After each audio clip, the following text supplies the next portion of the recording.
Өтіктабыллах жокусой кора толықтоқтыра барагытын келенер хаңа жылынан идетик истеннеке гарделибен. Күнді товарыстар. Уважаемые горожане, дорогие друзья, в канун Нового года в каждом трудовом коллективе и в каждой семье подводят итоги уходящего года и строят планы на будущее. Результаты города в 2023 году по большинству направлений хорошие. Мы строили рекордное количество школ и спортивных объектов.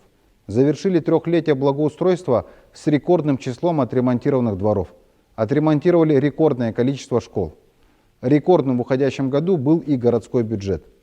По итогам года ожидаются хорошие результаты по вводу жилья. Мы также продолжили программу обновления автобусов и развития сети теплых остановок. Внедрили новые подходы в озеленении. Ремонтировали дороги. Строили уличное освещение.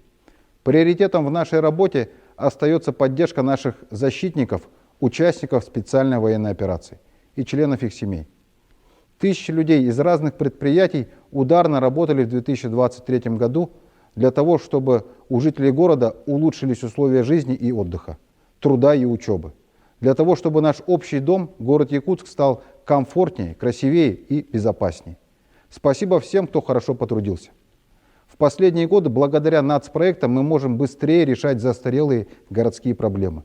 Ежегодно Якутск получает больше финансирования для развития и повышения качества жизни людей.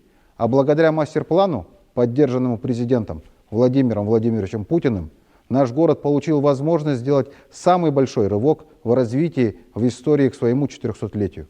Символично, что 2024 год объявлен в России годом семьи, в Республике Саха – годом детства. Я хочу пожелать всем семьям в нашем городе счастья и любви. Пусть ваши дети и ваши родные будут здоровы, радуют вас своими успехами и достижениями. Пусть Новый год принесет в каждый дом добро, радость и достаток. С праздником, уважаемые жители Якутска, с наступающим Новым годом. Сарглах саңа жылынан, саңа жолынан.